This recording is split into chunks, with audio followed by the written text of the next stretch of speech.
On a que ça à foot sur Fadjet. On est de retour pour la dernière partie d'On a que ça à foot. Aujourd'hui, une nouvelle chronique avec Hugo qui va nous parler de nos Bleus, en particulier les joueurs français qui évoluent à l'étranger. Alors Hugo, qu'ont fait nos Français ce week-end en Première Ligue ? Alors en Première Ligue, je veux d'abord revenir sur les matchs du week-end en championnat, vu qu'hier on disputait un tour de League Cup, donc la Coupe de la Ligue, pour ceux qui connaissent pas trop l'Angleterre, c'est la Coupe de la Ligue anglaise. Bref, donc en championnat, en Première Ligue, donc Arsenal, donc de Laurent Koscielny, s'est imposé face à Hull 4-1. Bakary Sagna, idem avec City, s'est imposé contre Bournemouth 4-0.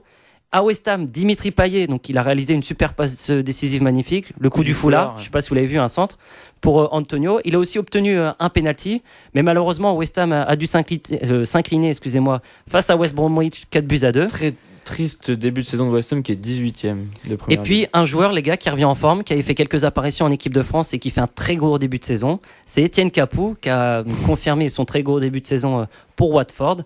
En battant malheureusement Manchester United 3-1. Il a délivré une passe décisive et il a scoré. C'est lui qui a ouvert le score face à Manchester United. Donc c'est un très gros début de saison d'Etienne Capoue. À noter à l'inverse Anthony Martial et Paul Pogba qui ont été très décevants dans ce match et quasi inexistants. J'ai l'impression qu'en France on s'intéresse pas trop au gros début de saison d'Etienne Capoue quand même, parce que des fois 4 buts en 5 matchs. Ça fait des gros titres quand il y a un joueur français qui revient en forme, et là on n'entend pas trop parler encore en France d'Etienne Capoue. On va peut-être justement demander l'avis à notre invité, Aymeric, pour nous parler un peu de Manchester. Oui, parce que d'ailleurs, juste un mot pour faire ta transition, Capoue c'est quand même déjà 4 buts, alors que Pogba 0. Bon alors, il te lâche là-dessus, sympa. Pour revenir à Etienne Capoue, ça fait déjà la saison dernière, il avait fait une belle saison avec Watford. Là, il confirme, il est en pleine confiance, il a un volume de jeu très intéressant. Tout ce qu'il fait, il le réussit quasiment, que ce soit défensivement ou offensivement, et surtout offensivement en ce début de saison. Watford, c'est une belle équipe, bien huilée, ça joue bien. Et en face de ça, on a Pogba qui revient en Angleterre, donc il doit se réadapter au championnat, qui fait un début de saison, enfin on se demande s'il a joué encore. Pas goût. Et puis puis Martial, pas de chance, qui se blesse pendant ce match sur une très très grosse faute et un choc assez violent à la tête. Enfin voilà quoi. Manchester United est à la peine en ce moment, les Français de Manchester aussi. Martial, je crois qu'il avait repris le match, il me semble, il est sorti 2 minutes après parce qu'il était inconscient sur le terrain. 8 minutes plus tard, il prend une faute sur le premier but de Watford justement. Ah oui, il a refait gros tampon que l'arbitre ne siffle pas, il sort et puis voilà. Après, pour revenir à Etienne Capoue, si on s'enflamme pas aussi, c'est parce qu'on a l'habitude aussi de joueurs qui entament le championnat tambour battant. Et puis finalement, ils rentrent dans le rang plus tard. Je me souviens l'an dernier avec Bafé Gomis, notamment à Swansea, où il faisait un début de saison, mais Tony Truant, il avait marqué pas mal de buts. Avec Ayou finalement, c'est pas français. Plus le championnat avancé, plus. Je pense que. Il a complètement disparu, quoi. Il a Marseille. Voilà. Gomis a disparu parce que Ayou a confirmé derrière et qu'il a quelque peu effacé du terrain avec les performances qu'il faisait. Il marquait but sur but. Ou quand il marquait pas, il était très influent dans le jeu, Jordan Ayou. Donc, André Ayou, autant pour moi. Jordan Ayou, c'était à Aston Villa pour le résultat qu'on sait. Et voilà, Bafé Gomis, c'est un très très bon joueur, mais bon, il a pu sa fougue et sa jeunesse. J'enlèverais quand même des traits devant ton bon joueur. Ah, quand même, il a fait quelques bonnes choses quand il était à Lyon, il avait été excellent. Donc forcément, on n'oublie pas ce qu'il a déjà fait. Et maintenant, aujourd'hui, il est à la peine un peu en Angleterre. Et il est revenu essayer de se relancer à l'OM. Bon.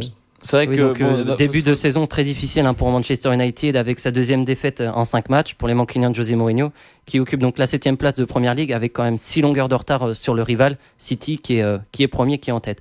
Pour finir, donc Mandanda et Lloris, eux, ils ont passé un week-end assez calme. Victoire de Tottenham 1-0 face à Sunderland. Au passage, première titularisation de Moussa Sissoko. Et puis victoire également de Crystal Palace de Mandanda 4-1 face à Stoke City.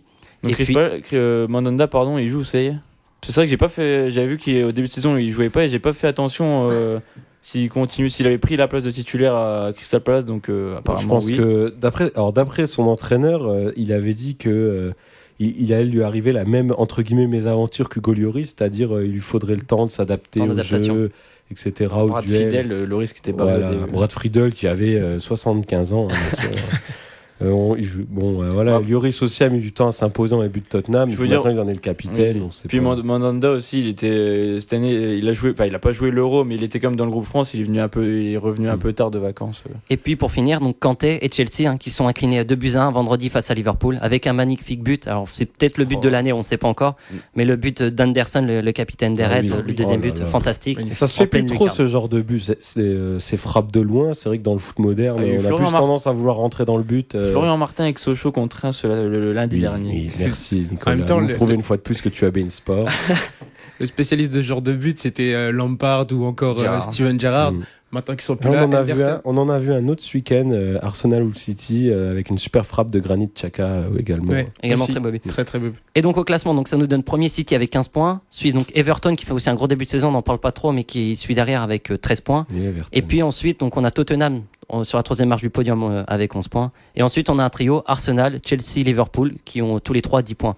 Donc c'est une gros début de saison pour City qui est encore invaincu dans ce championnat. Pour l'instant, Guardiola, c'est 7 matchs avec City, 7 victoires. Et puis à l'inverse, donc le West Ham de Dimitri Payet qui est pour l'instant relégable avec seulement 3 petits points.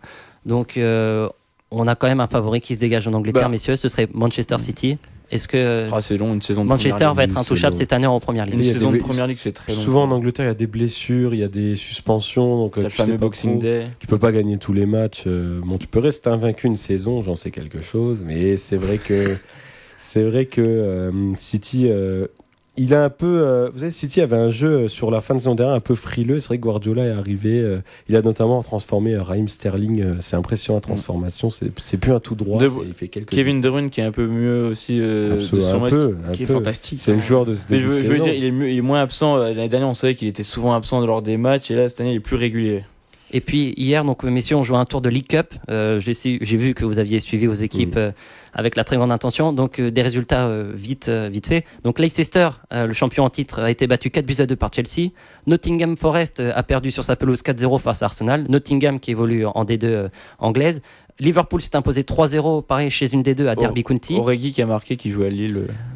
Manchester City, avec une équipe B, a réussi à s'imposer à Swansea 2-1. Northampton, une D3, a perdu face à Manchester United 3-1. Manchester, donc, qui brise cette série de 3 défaites. Southampton, de Claude Puel, s'est imposé 1-0 face à Crystal Palace.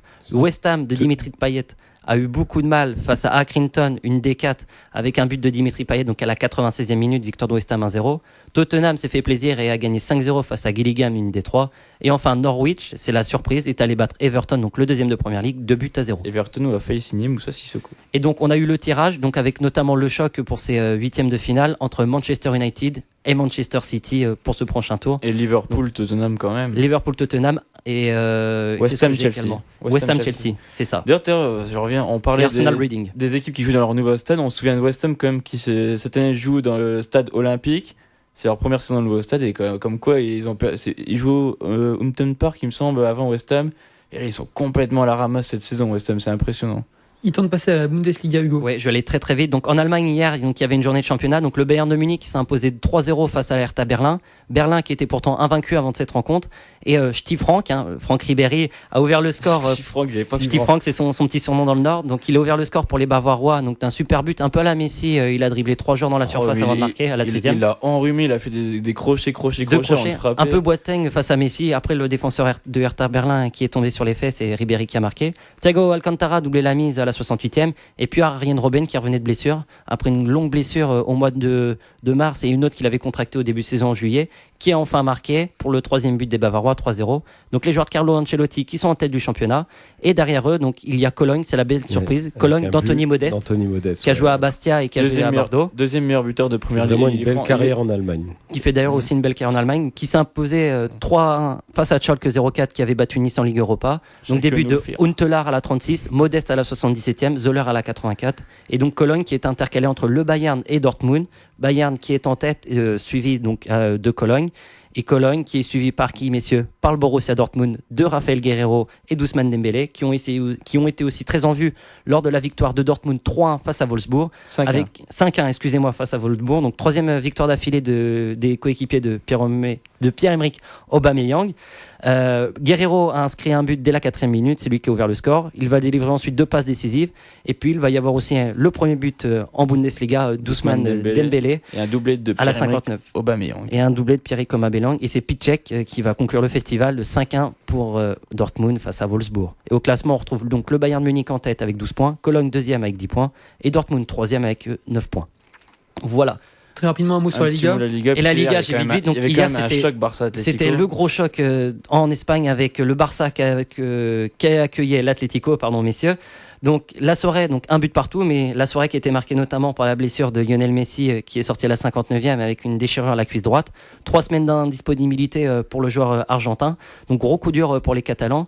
Et puis aussi au vu de ce match, parce que les Catalans ont dominé, même s'ils nous ont peiné à être dangereux.